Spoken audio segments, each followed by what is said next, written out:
Good evening. Welcome along. The transfer window closes now in less than 6 hours' time, and it is shaping up to be one of the busiest and most frantic ends to a transfer window in recent times. Sky Sports News HQ will, of course, be bringing you across all the deals as they happen.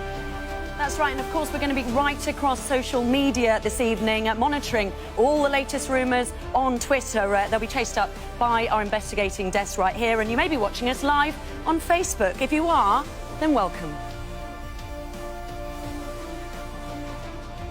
Yeah, plenty of deals that could still happen before the window closes. Premier League spending is already past £1 billion. Only one way that's going, that way, as deadline day reaches its climax. Deals are happening all the time. Our team is working hard across all our digital platforms for every development on this fast-moving day. You can head to our Deadline Day blog for live updates. As several players are changing clubs today, I'll be at the transfer zone taking a closer look at the performances and records of those new signings in the Premier League and across Europe.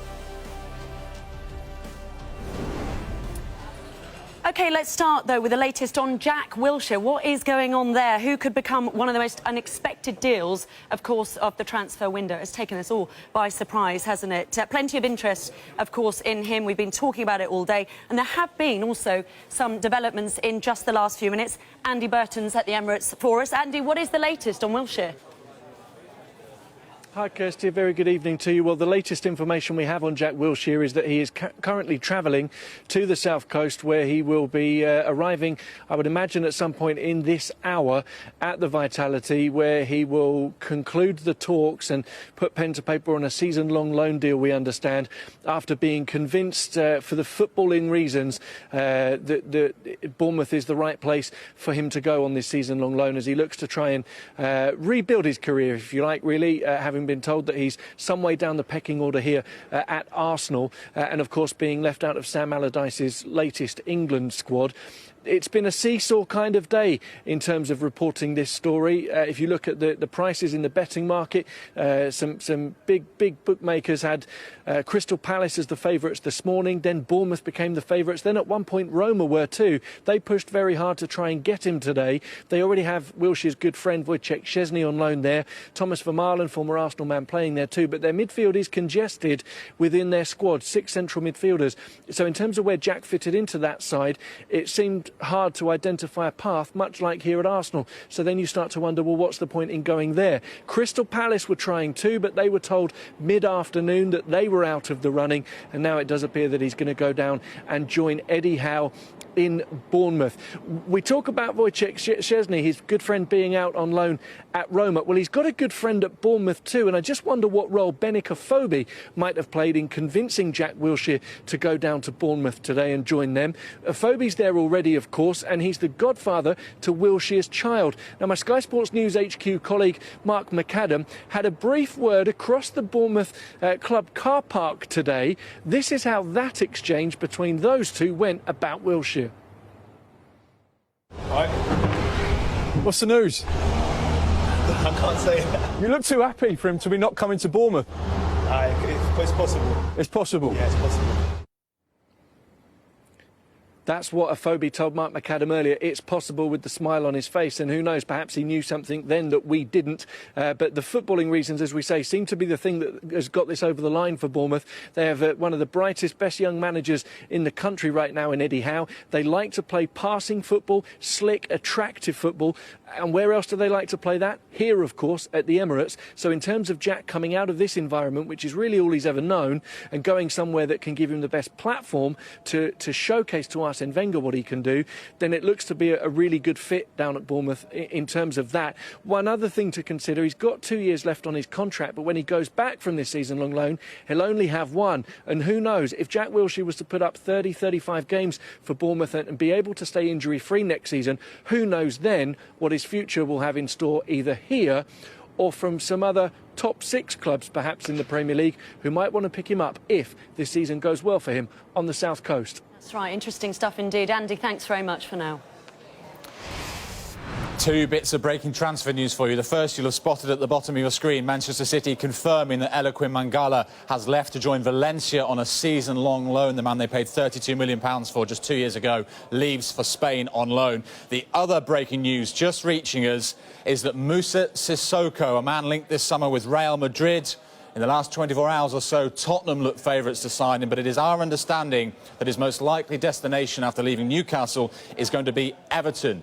Sky sources telling us that despite Everton's denial to us a little earlier in the day, they are now in talks with Newcastle to try and tie up a deal for the French international, who you recall had such a good Euro 2016. He's been given permission to leave the French camp. That happened earlier this morning. They're training near Paris, but he's left the French national team, and it's our understanding that Everton are in talks with Newcastle to try and thrash out a deal. Newcastle, we know, want £30 million for the midfielder. It is thought, though, that they're willing for that fee to be paid in instalments, 5 instalments of £6 million. But £30 million is the fee that Newcastle are insisting on, and Everton are in talks with the Championship side. As and when we have more on that, we will, of course, let you know. OK, we've been anticipating possible movement at Leicester and a possible club record deal for the champions. Ian Bolton's been at the training ground all day. What's the latest, Ian? The latest is that Leicester are closing in on a deal for striker Islam Slimani, who would become a new club record signing. This is what we know so far. A deal has been agreed with his club, Sporting Lisbon. A fee has been agreed. We're waiting for confirmation of what exactly that fee is, but it's our understanding it's in the region of £27 to £28 million. We understand he's having a medical, a Leicester medical, not in Leicester,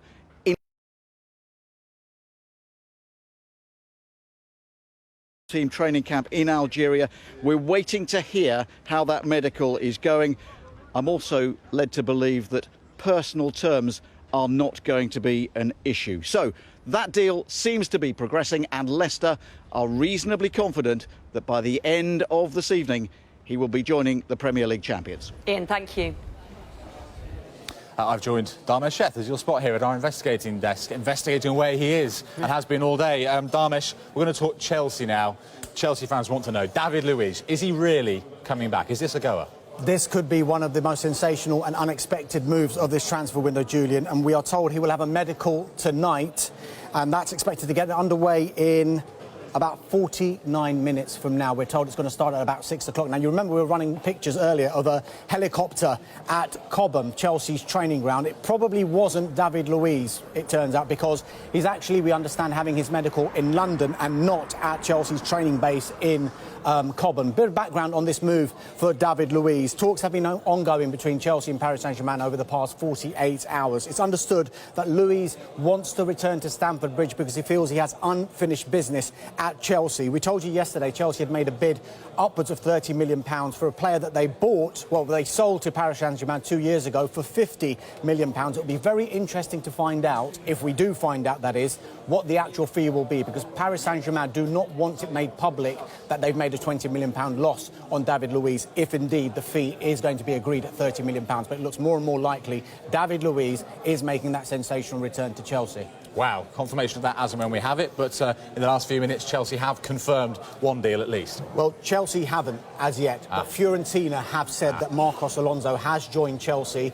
So it's the defender search. Chelsea, Antonio Conte wanted to bring in a few defenders. He's been linked with a whole raft of defenders, hasn't he?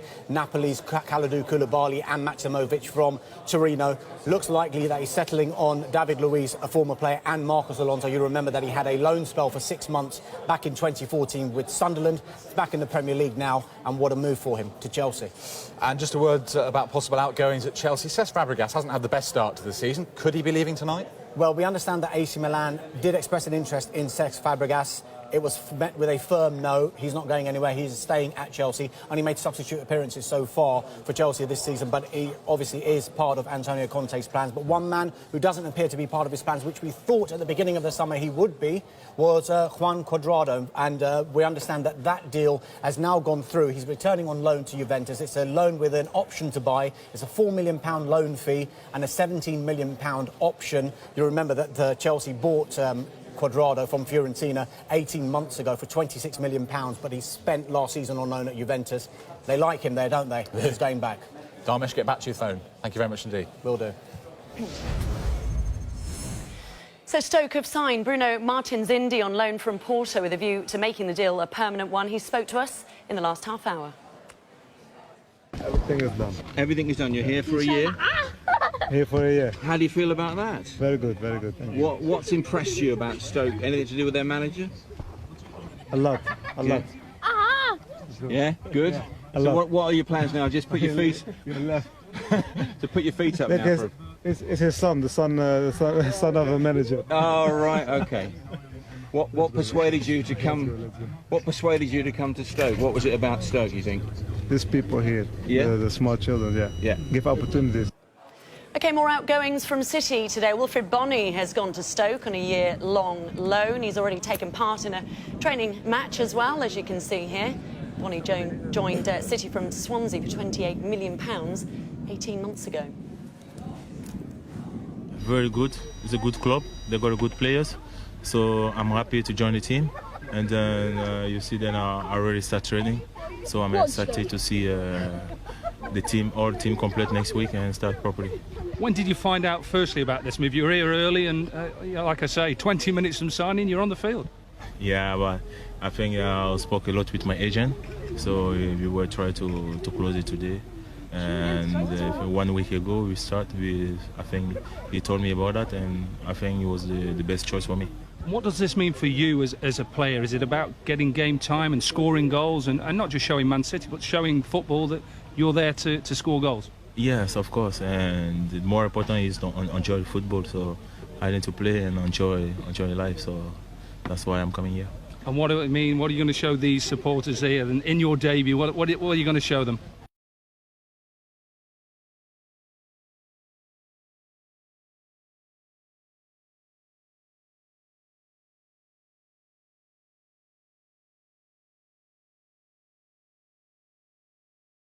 Lombardo, who's now Torino assistant, was a reason for him joining. Hart will now rejoin the England squad. It's a great club, first and foremost. I'm eternally grateful for Torino fans for how they've made me feel today, and I'm looking forward to a good season to Torino. And Guardiola's clear-out continues with Samir Nasri. He's moved to Spain on a season-long loan to Sevilla. Sunderland have become the 13th Premier League club to break their transfer record this summer with the signing of Didier Ndong. The midfielder moves from Lorient for £13.6 million. And Middlesbrough have signed Adama Traore from Aston Villa. The former Barcelona winger has joined on a 4-year deal. Serge Gnabry has left Arsenal for Germany. The wingers moved to Werder Bremen for an undisclosed fee, understood to be in the region of £8 million.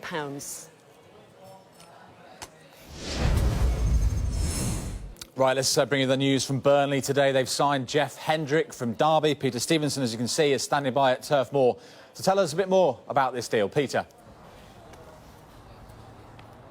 Good evening, Jules. I'll tell you a little bit more about that deal in a moment, but first of all, details of another deal that's emerged this afternoon, which will be equally fascinating for Burnley fans, because it appears that a Polish international player, 40 caps to his name, Kamil Grzycki, is on his way from Warsaw at the moment. He's left the national training camp and told them he was heading to England for a medical and talks with Burnley. A fee in the region of around just under £7 million after one initial Burnley fee was rejected by his French club Rennes, I should say. So a lot of excitement, I would imagine, in the Burnley camp about that, giving them some much added pace up front if that deal goes ahead. Yes, just to confirm the Hendrick deal, Jeff Hendrick, a 3-year deal, an undisclosed fee, although, of course, Hull's initial offer earlier this week of around £10 million was rejected by Derby, so we can only assume that Burnley's offer more than that, and Hendrick will wear the number 13 shirt He's delighted to be making his mark, he says, in the Premier League, and Sean Dyche says he can't wait to add him to his midfield, which everybody has known all summer is exactly where Burnley wanted to strengthen. So one definite in, one hopefully in a little bit later tonight. One other bit of news from Burnley. The FA have just announced that they've given Burnley an extension for the Andre Gray hearing to respond to a misconduct charge about social media posts. That will now be held on September the 5th. Busy day here. Isn't it just? Peter, thanks very much indeed. It's been a busy summer for Rangers in terms of transfers. Mark Warburton strengthening his squad with a number of players for their return to the Premiership, and we can tell you that Rangers have now completed the deal for Philippe Senderos. It's a one-year deal for the centre-back, the former Arsenal, Aston Villa, Everton and Fulham player. He has been training with Rangers for the last couple of weeks. You may well know that. The deal looked like it might be off at one point. It's back on, it was off. Well, it's gone through. A one-year deal for Philippe Senderos at Rangers. And we're joined in the studio now by Tony Gale and Danny Higginbottom. Guys, welcome. Lots to talk about. We're going to start with who has done the best business so far today, Danny? I think Stoke City. I think they've gone for players exactly that they needed. Centre forward and Wilfred Bonny. You know, they've struggled to score goals, especially at home. His movement's great, and I think he'll bring the best start in the players around him. And I think Martin's Indy as well at centre back. They've had a few problems defensively wise, and there's a lot of talk about Volscheid going back to Germany. So I think he's strengthened the spine of the team, and I think it's been a very good day for Stoke City. Tony, what would you say? Well, you're looking at Chelsea. I think, you know, they're identified their problems straight away, and they've gone for back four players, or we was talking earlier, maybe back three players. So a couple of defenders. Crystal Palace, they were struggling in the striking department. They've gone for two strikers in this little window in the last few days. So they've totally changed their strike force. So you have to look at, they're identifying the problems, and they've done it now. And Chelsea already have the points in the bag. But of course, Palace, I think, had big problems before these two guys come in. Jack Wilshere's future is, of course, dominating deadline day. He now looks set to join Bournemouth. Stand by for the very latest next.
The top story on deadline day with less than 6 hours to go. Jack Wilshere is heading to Bournemouth ahead of a season-long loan deal. Wilshere turned down the chance to move to Crystal Palace, but have they got anything else that could develop? Michael Bridge is at their training ground. Michael, what have you got for us? Good afternoon, Kirsty. Well, Alan Pardew said to me earlier, when you're given the opportunity, you should go for it. And that's exactly what Crystal Palace did with Jack Wilshere. Pardew was really, really happy with his transfer business. He was telling me, come and watch the boys train. We're so happy with what we've done in the window. We've signed Steve Mandanda, James Tompkins, Andros Townsend. And then like Remy, Christian Benteke. Obviously, Remy was done yesterday on a season-long loan from Chelsea. So he's delighted, and they're still working hard on any potential deals. But Pardew did stress to me, if Wilshere doesn't happen, they're still delighted with what they've done. And talking about transfer business and what they've done, this is what he said to me about an hour ago. We needed to address the lack of goals that we've been scoring, and we like to think we've done that. We were about a new signing. So now it's just a case of trying to get our best 11 on the pitch as often as possible and getting some great results for our fans. But it's always a good the transfer deadline day. Steve's still ringing everybody, so who knows? Any other little bits and bobs? Any youngsters going out on loan? Anything like that? Yeah, we've got 4 or 5 that we've got out for experience, which is really good. We're still chasing those, but all just to try and enhance their careers for us, really. So I don't think we've got one permanent going out, which is good news for me. So Alan Pardew happy with today's business, and obviously still some work to be done. He might bring one more person in. And on those loans Alan Pardew mentioned, I can now confirm Hiram Boateng has joined Bristol Rovers. Johnny Williams, very popular here. Johnny Esther, they call him. He's joined Ipswich on a season-long loan. I think that's the 4th time he's joined Ipswich on a loan deal. Sully Kiki has confirmed his move to Brentford. And one thing, other piece of news, Alan Pardew told me that Thomas Rincon has been linked with the club. That was a big no when I asked Alan Pardew earlier. But they're still working hard in the offices up there, and as Alan Pardew said to me, that if any update on any transfers, he'll let me know. Absolutely. Bring it straight to us. Thank you very much, Michael. Let's just speak to our guest, Tony Danny, about the situation at Crystal Palace, because they have, as you said, Tony, they've been very active, haven't they? They've brought in Loic Remy, Christian Benteke, and they've also kept hold of Wilfried Zaha. I think it's important that they've kept hold of Zaha, in particular with Balassi going, but I think the problem's still going to be, you've got a player like Benteke, he needs service, he needs players that are going to get the ball into the box for them, and obviously with Balassi going, you know, it makes it more difficult. So for me, the wide areas are key for Crystal Palace. And I think Zaha, obviously, you know, he's an important player for them. But for me, it's going to be all about the delivery. Fair enough having Remy, fair enough having Benteke, but you have to get in positions where you're going to create opportunities for them to score. So it wouldn't surprise me in the slightest if maybe there was a little bit more business for Crystal Palace to do in terms of players that can, you know, provide opportunities for the 2 centre forwards. Yeah, and Tony, Wilshere opting, of course, for Bournemouth, we hear. Are you surprised about that ahead of Crystal Palace? Well, I was surprised, first of all, that he was leaving Arsenal, Kirsty, you know, because I just thought Jack was the heartbeat. When he played, I thought Arsenal were a better side, a fully fit Jack Wilshere, but he needs games. So this is good for him. It's a good fit. I think Eddie Howe will give him a licence to play in that midfield, a 3-man midfield. He'll get plenty of ball, and he'll become the king of Bournemouth. So everything will revolve around Jack, but I, for one, keep my fingers crossed that he stays fit. He needs to get some games. Yeah, guys, thank you for now.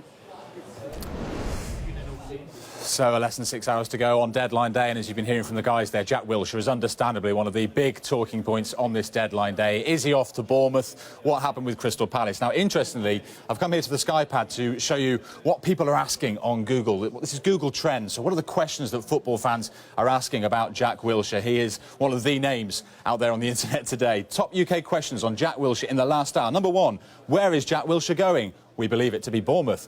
Question 2, why does Wilshere keep getting injured? I'm sure he'd love to know the answer to that question. He's had his catalogue of problems, hasn't he? Maybe they will all clear up when he gets to the South Coast. Where should Jack Wilshere go? That's a matter of opinion. Number 4, is Jack Wilshere moving to Crystal Palace? I'm afraid Palace fans, as we've heard, it sounds like he isn't now. And how much is Jack Wilshere on a week? Wouldn't you like to know? That'll be private, I think, between him and his club. So those are the questions being asked in the UK in the last hour. But further afield, lots of people interested in Jack Wilshere. And let's show you where people are asking about him. will Rome, because there was earlier in the day suggestions that maybe he, like Joe Hart, would be heading to Serie A, that Roma were doing everything they could to try and get him to go to Rome. So people in Rome, globally, that was the most people trying to find out about Jack Wilshere. Croydon, of course, just down the road from Crystal Palace. But, of course, number 3 there, Bournemouth. The people of Bournemouth want to know more about Jack Wilshere, and very shortly they should be finding out that he is a Bournemouth player for the rest of the season. So that is Bournemouth and Jack Wilshere. Now, West Brom at the start of the day had spent about £20 million so far this summer. 3 deals and significant deals incoming. What is going on there today? Could there be deals done before the deadline at 11 o'clock? The man to answer that question is Pete Colley. Pete, let's join you now. What can you tell us? Well, earlier on today, we found out that Alan Nyom from Watford was having a medical. Now, I understand that that's in its latter stages, but Hal Robson-Kanu is on his way. He's left the Wales training camp. He's been given permission to come here to West Brom to try and sort out his future. Fully expect him, when he arrives from Cardiff, to go for a medical as well. And we expect him to sign for West Bromwich Albion. Well, they hope to do it early this evening. Obviously, we all know it can go late into the night. But, of course, you know, he's had a great summer, hasn't he, with the Euros, scoring that fantastic goal for Wales in their historic quarter-final against Belgium with his little Cruyff turn. So it could be exciting times. I think he played 198 times for Reading, only scored 24, but it was in the Euros this summer that he really came to form. And I guess he had to make a name for himself because he was looking for a new club. Well, he's speaking to West Bromwich Albion today, and they're hoping to sign him. As I say, there were rumours about Leonardo Ulloa from Leicester, but that's been dampened a little bit from my sources. And as we've been saying all day, the saga of Saido Berahino normally is ongoing on transfer deadline day. Not today. As far as I'm concerned, and as far as I'm hearing from West Bromwich Albion, any interest in him is flatlined. Well, I say any interest, there is interest in him, but West Bromwich Albion are not going to let him go. He's putting his feet up on holiday, and I understand. He will be back training here. He will be back playing for West Bromwich Albion. Many thanks, Pete. Ronald Koeman was very busy, wasn't he, earlier in the window, but we haven't heard a great deal from Everton so far today. So let's rectify that right now. Vinny O'Connor is at the training ground. Vinny, tell me you've got something. Now, Everton's still linked with 1 or 2 players. Bring us up to date and tell us something, please. Well, Kirsty, first of all, I have to tell you that Everton have really looked after us well today. We've had bacon sandwiches for breakfast. We've had a Mexican chicken dish for lunch as well. And I'm just wondering whether that hospitality and their patience as well is going to be rewarded before that 11 o'clock deadline, because we understand that Everton are in talks with Newcastle over the signing of Moussa Sissoko. He would cost £30 million in total. We understand that Newcastle are willing to accept a deal where it would be 5 instalments of £6 million as well. We know that Tottenham were obviously interested in Moussa Sissoko.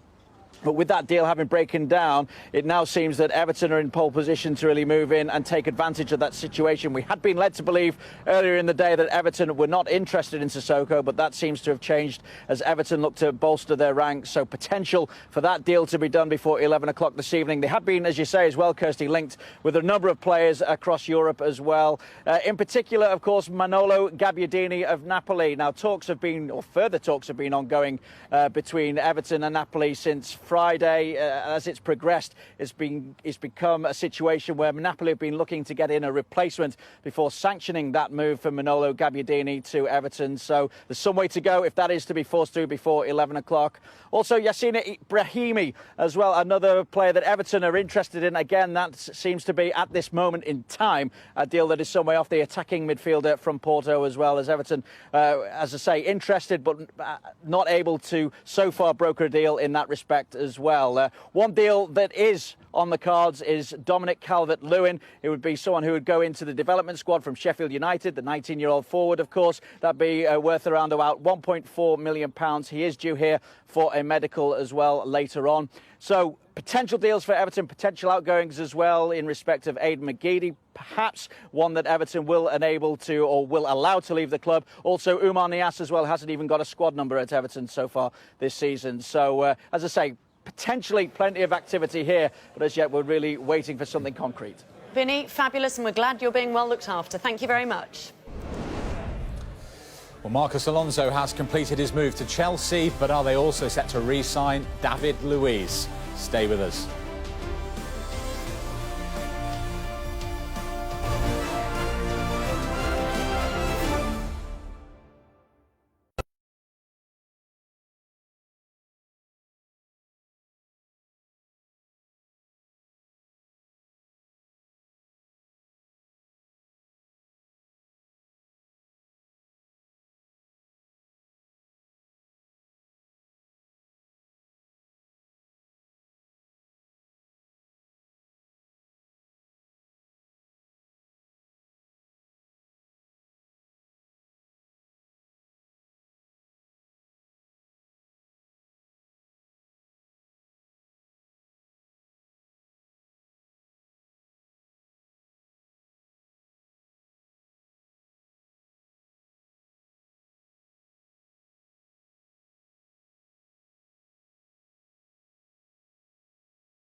Right, let's talk Watford now, shall we? They've already brought in 11 players this summer. Could there be more today, or will it be more about reducing the squad? Adam Leventhal is standing by to update us. Adam, really good to see you. Any further ins or outs today at Watford? Well, we're focusing on outs at the moment, and we're waiting for confirmation on 4 moves out of Watford. The first one is a significant move because it's worth a lot of money. Alan Neom moving to West Bromwich Albion for in the region of £4 million. We understand he's had a medical, and we're waiting confirmation on that. Ikechi Anya as well. It seems as if he is heading out of the club as well on a permanent transfer. We understand he's going to be heading to Derby. Now, he's currently with the Scotland squad and he's going to have to make tracks down to Derby by plane to go through a medical. So it's going to be a little bit of a race against time for him, but he's really, really quick. So I'm sure he won't have any problem getting there, even if he had to run himself down there, Akechiana. So that's another outgoing. As for Jerome Sinclair, he arrived at the club at the beginning of this transfer window from Liverpool for £4 million. He's heading out on loan to Norwich. We understand on an initial 6-month loan, so we're keeping an eye on that one. A long-time player here at Watford, Sean Murray, is heading out to Swindon. And there has been maybe a subplot arrival for Watford today. A young goalkeeper from Israel who's flown over from Tel Aviv, from Maccabi Tel Aviv. His name is Haviv Ohayon. He is a hot prospect, and he's been at the club here today. And we're waiting for Watford to announce that in some form today. But listen to this. We're concentrating on outgoings, and then we see this. Around about 5-10 minutes ago, the man that you'll see in this shot is John Marks. Look what he's carrying. He's a communications officer. He's carrying a shirt. Why do you need a shirt if you're not bringing any players in? Well, maybe they are going to bring in a player. You never know. It's deadline day, and they love a late deal here at Watford. I remember back in January, quick story, stood around about, a couple of metres away from where I am now. They signed Adalberto Peñaranda from Granada. And it was very, very late indeed. I was freezing over there. Thankfully, even if we go late this evening, it's warm. I'm all right. I remember that. You've been there since 5 in the morning as well, I think, from memory. Adam, many thanks indeed. Adam is on very good form indeed. Right, let's give something to the Sunderland fans, to new developments at your club, I hope. Live now to Keith Downey, who's at the Stadium of Light. What can you tell us, Keith? Yeah, Kirsty, it's all beginning to get a little bit frantic here at Sunderland. I started this morning saying they're looking for potentially 4 or 5 new signings. Only one has arrived so far. Firstly, we'll talk about Stephen Naismith, who is still in Glasgow with the Scotland squad. My colleague Charles Patterson caught up with him earlier, and he said that his agent is speaking to Sunderland to try and get things done. It's my understanding that that deal is currently hanging in the balance, and if it does go through, if Sunderland do reach agreement with Norwich, it could be a loan deal rather than a permanent deal for the Scottish international. And if it does happen, if agreement is reached, he could have that medical up in Scotland. Of course, Sunderland's other signing today, Didier Ndong, had his medical yesterday in France, and he won't be here in Sunderland either. On top of that, I can tell you there's some interest in Jason Denayer, the Manchester City central defender, about a potential loan move here as well. That's after his second loan spell to Galatasaray fell through just yesterday. That is one we could see between now and the close of deadline later on tonight. And also, I'm just hearing in the last few minutes, James McCarthy, the Everton midfielder, is in talks with 3 clubs, one of them Sunderland, the other 2 Crystal Palace and West Brom, as I understand it, on a loan deal as well. So Sunderland, as we understand it, fighting against Palace and West Brom for midfielder James McCarthy. Of course, a player David Moyes has worked with before at Everton. The final one to talk about is Jan Mvia, who spent this last season on loan here at Sunderland. Sunderland, as I understand it, have agreed a pre-contract agreement with him to come here in January. However, they're trying to thrash out a deal to get him here now. However, his parent club, Rubin Kazan, wants £7 million for him to sign for effectively what would be 4 months. He posted a photograph to his Instagram story a few hours ago at Heathrow Airport saying, "I'm in London," but as yet no appearance from Mvia here in the North East. So as it stands, none of these players in Sunderland yet, even the one they have signed, Didier Ndong, won't be here today. But I'm expecting a frantic evening here at Sunderland as they're looking to add at least 3, possibly 4 more new signings. Good news, Keith. Thanks very much.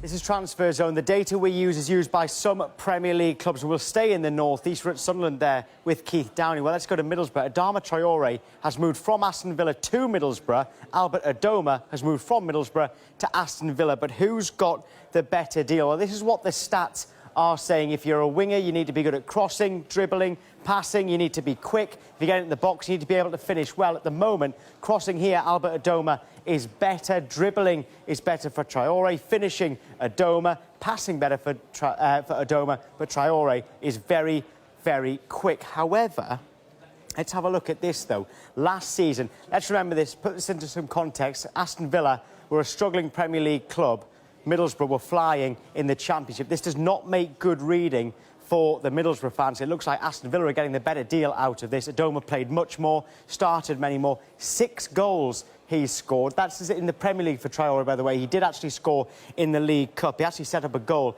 8 minutes into his debut. That's the 1 assist. 5 for Albert Adoma, and 64 chances he created to Traore's just 1. So that makes good reading for Aston Villa, because these two players have swapped clubs. Now, this deadline day is being complicated ever so slightly by the fact that it is International Week, so a number of players who are looking to move today are away with their countries, including a couple who you've been hearing about in the last half hour or so, a couple involved with Scotland at the moment. Charles Patterson is standing by, fantastic backdrop there, to tell us who we're talking about. Charles. Yeah, the Scotland squad have had their training disrupted today. One insider told me it's been pretty manic with players on their phones. Some players took their phones to training, which I would say probably incurs a fine. But the 2 players that we have seen leave the Scotland team hotel in the last half an hour. Firstly, Chris Martin, met by representatives of Fulham, and he is going, we understand, for a medical locally near the team hotel. He's not travelling to London. He will be back here at the hotel later if everything goes according to plan. Shortly afterwards, Ikechi Anya left the building, and as we heard a few moments ago from Adam Leventhal, he is on his way to Derby. Now, he's flying to Derby from Glasgow Airport tonight. He's staying in Derby tonight, and assuming everything goes well and his transfer's concluded, he'll be back here at the Scotland squad tomorrow. Gordon Strachan has allowed him to leave overnight in order to conclude his transfer. So pretty disruptive for Gordon Strachan. It could get more disruptive, though, if Steven Naismith leaves as well. He was training this afternoon out on the training pitch here at Marhall, just outside Glasgow. Steven Naismith waiting to find out whether he will move to Sunderland. He's in the building here behind me at the moment. The squad will be having their dinner. I can tell you many of the squad will be watching our coverage this evening. They've been asking me here today whether or not people are going to be moving. They think we know everything. Of course we do, but I think there's many of the players inside, they know what's going on as well. So it'll be interesting to see what happens with Steven Naismith this evening. Chris Martin, he is having a medical locally. Ikechi Anya, he is on a plane very shortly down to sign for Derby. I still prefer the image painted of Adam Leventhal of him legging it down the motorway with his boots. But anyway, Charles, thank you. So Chelsea have already completed the signing of Marcos Alonso, but is this man, David Luiz, set for a sensational return to the bridge? Stay with us.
So we are keeping across everything. Plenty going on. You'll see Andy Burton there at the Emirates. We'll go to him very shortly, but we're going to go to that man now, Craig Slater, smiling in Turin in the sunshine there. He's been following, of course, Joe Hart's loan move to Torino.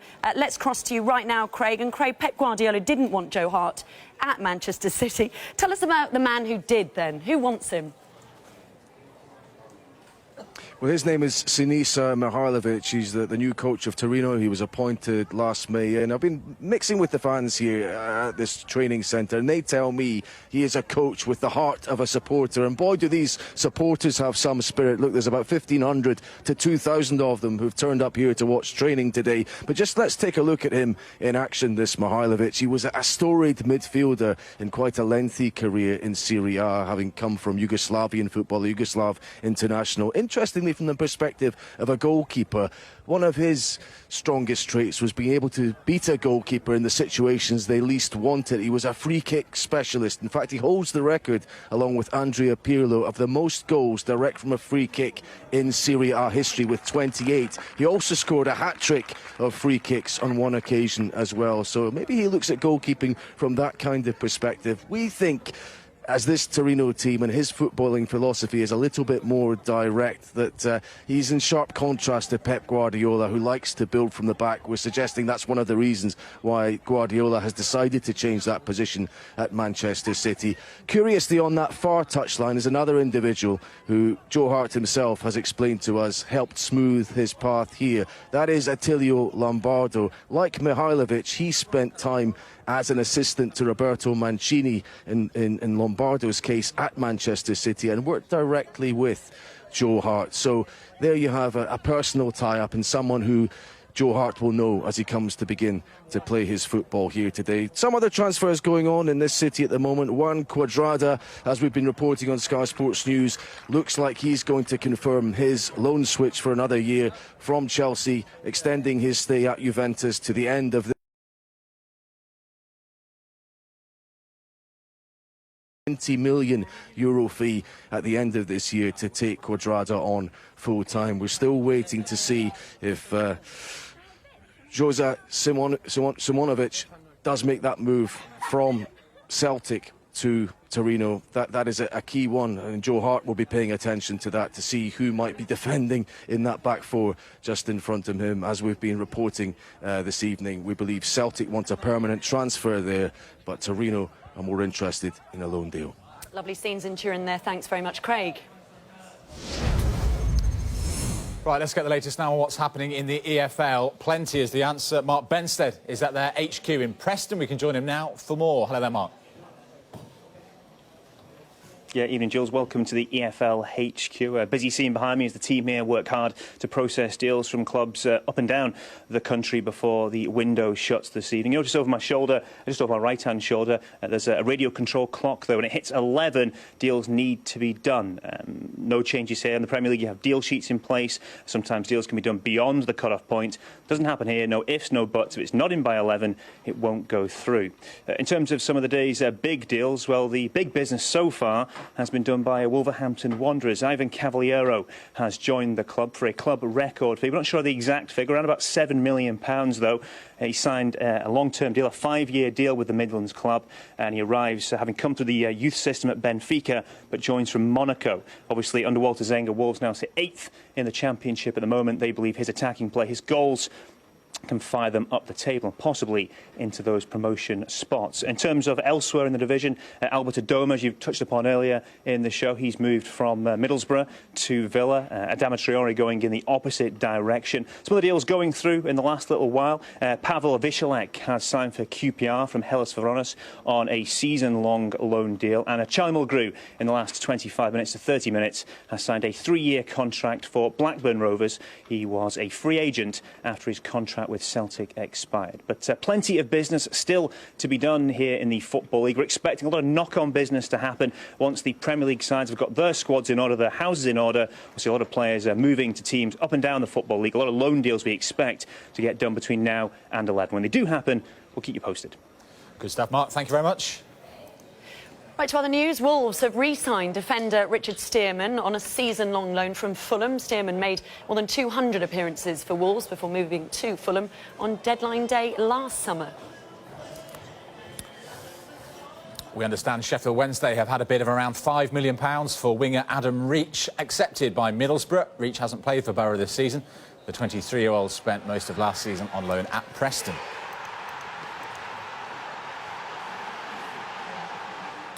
Brentford have signed teenager Rico Henry from Walsall for an initial fee of £1.5 million. Henry worked alongside Brentford head coach Dean Smith at Walsall. The 19-year-old was named in the League One Team of the Year last season. He signed a 5-year deal at the club.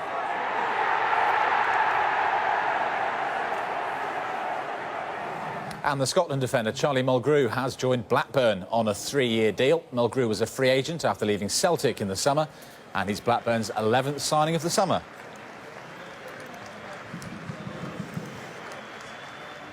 OK, let's get some news of a deal involving Rangers right now, where Roy Hamilton is at Ibrox for us. Rory, what can you tell us? Well, this has been one of the most protracted deals of the summer up here in Scotland, but Rangers have at last managed to come to an agreement with Philippe Senderos, the Swiss centre-back who has signed a 1-year contract with the club, the 31-year-old who has been training with the club for a few weeks now.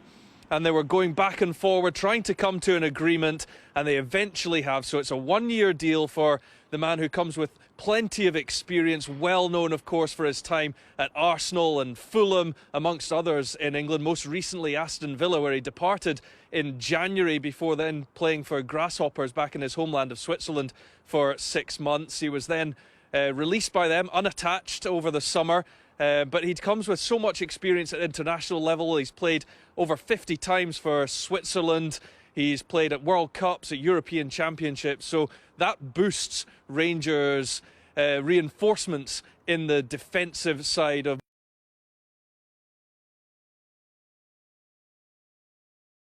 over the summer.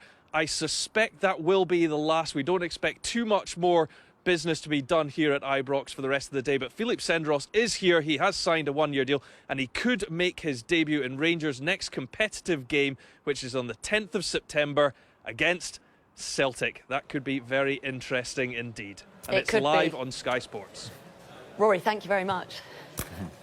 Our guests are still with us this hour, Danny and Tony. I wanted a quick word about the Championship, guys, because we've seen Newcastle spending big. We've seen a lot of Championship clubs spending big. Villa paid £15 million yesterday for Kodja from Bristol City. Huge transfer fees, Danny, for the Championship. Do the levels surprise you? No, because obviously teams want to get to the Premier League, and especially teams that have just come down. Well, I think the biggest thing is as well is that when the window shuts tonight, a lot of people don't realise it's the same as the Premier League. They can't make any signings in until January. It's not as though they can wait a couple of weeks and have the emergency loan window and bring players in. So they have to do the business now. So that's why I think sometimes the prices are overinflated, because they're desperate to get players in. And I think we'll see more and more signings towards the end of the transfer window. And Tony, just a quick word, just over 5 hours literally to go now. Where do you expect the big business to happen? Where does it need to happen? Well, I'd like to see my club, West Ham, do something. I'd like to see them do something big, a little bit of a statement, because I don't think they've spent enough, Kirsty. So I'm hoping there's something up their sleeve. A right back, because they're struggling in that position, definitely, and maybe another striker. Although they brought Zaza in, there's a shortage. Anyone you're looking at specifically? Yeah, we'll have Messi in and Suarez. And they'll all love playing at the Olympic Stadium. They'll love it. Oh, sorry, the London Stadium. Good. So you'd like to see some activity? I'd like to see some more activity, because I don't think they've got enough. Gents, thanks very much for now. I know you're staying with us for the next hour, so we'll speak to you after 6 o'clock. Just remind you of some of the deals that have gone through in the last hour or so. Didier Ndong, club record fee for Sunderland. He's joined from Lorient. And Mangala has left Manchester City on loan for Valencia. Wilfred Bonney is now a Stoke player on loan for Manchester City. And Marcos Alonso, once of Bolton, is now a Chelsea player. And could David Luiz be following him back to Stamford Bridge? All the details coming up.